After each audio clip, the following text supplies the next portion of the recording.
some massive machinery. My new race engine. Where's the camshaft for this thing? That has to be shown. Right here. It's good. The lobes are big. Yeah. Yeah, I mean, I'm sure the ramp is efficient. Oh, only the most efficient. That, yeah. Lots of built-in lash, eh? It's nice. That wonderful? And this beast, got a new sleeve in there.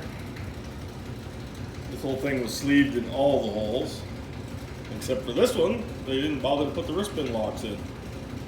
So, the wrist pin sort of rubbed a little groove in the sleeve.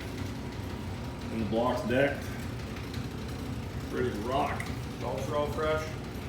New valve job, new job on the seats. And we will put it back together with the original piston. Well, we have a set of original pistons. Not cheap, crappy ones that the wrist pins came out of that we may end up using. Trying to get this back together somewhat reasonably in cost because parts of this thing are insane. This is a Super Hurricane out of a KIZER. The bearings we got for it are probably 50 years old. They're brand new in the box, but new old stock.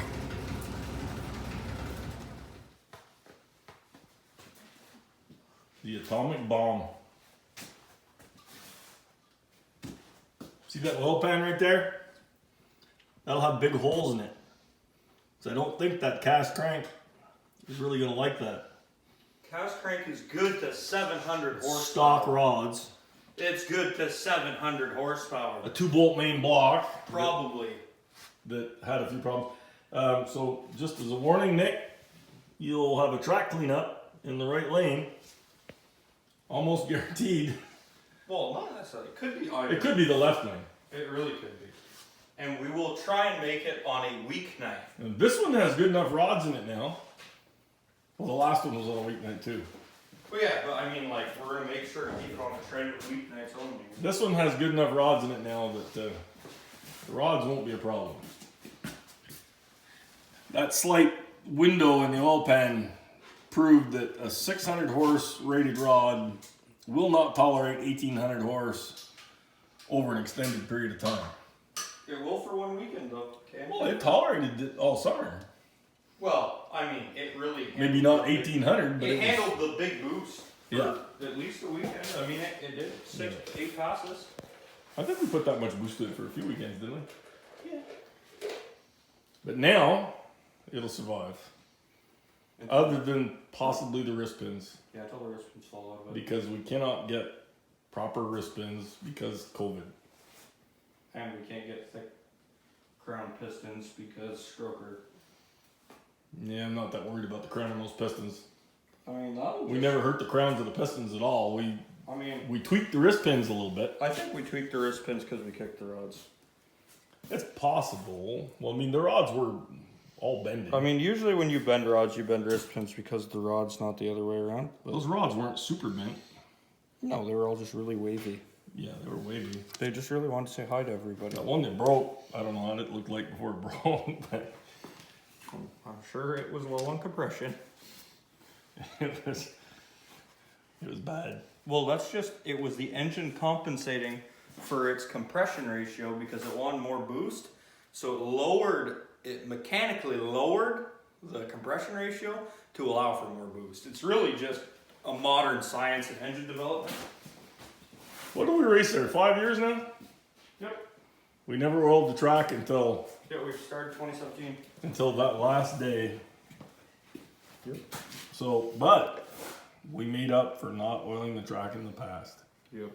Because Wholesale fashion. we oiled it for 1/8 of a mile.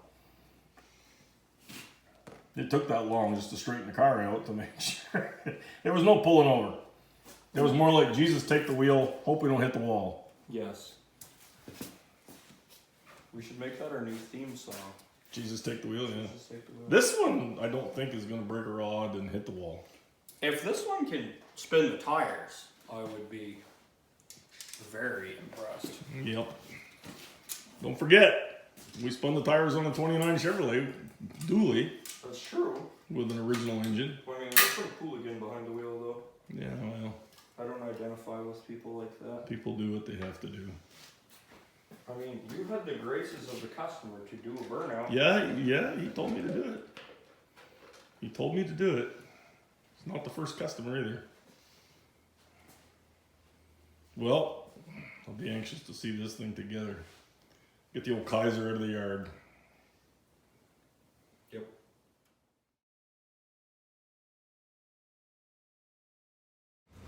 Look at the valve lift on this beast.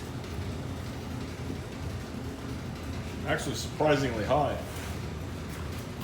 More than either of us anticipated. That's for And sure. it even has a cam retainer plate. True story. Very impressive. Everything in this is full race. Well, that's a forged crank too. I guess we know why it's a super hurricane. Well, they were joking around when they said super. Valve train is interesting altogether. Just isn't the kind of stuff we usually work on. I have done these in the past, in tractors, and did a Model A, and that sort of thing, but not exactly common.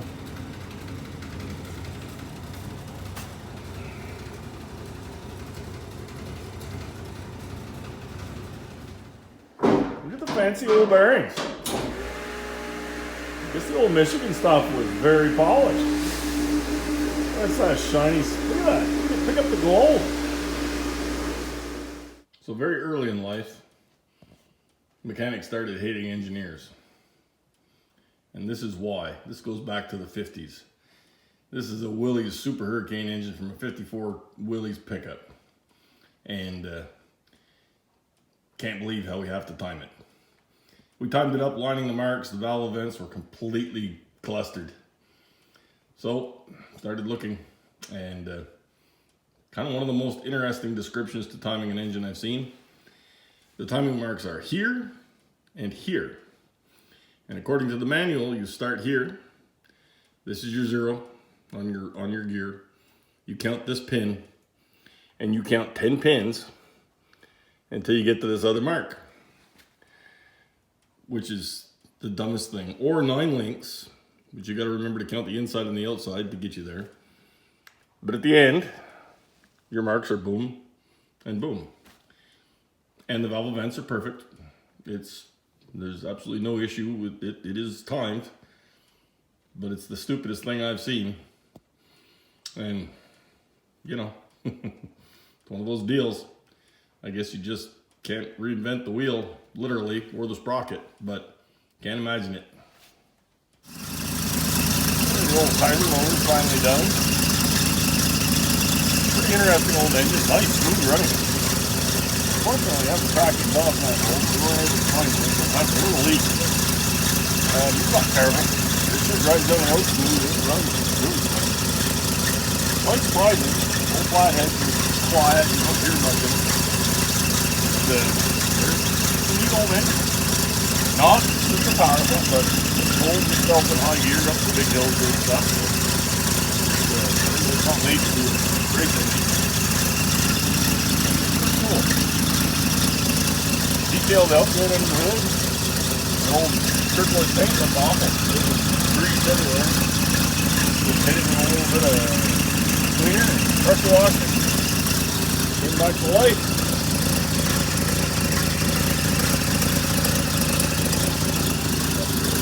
Got these plugs and everything. You know, 2 rings, completing it. 2 bearings, 2 oil pumps, line hose, polished crank, flame to head, deck block.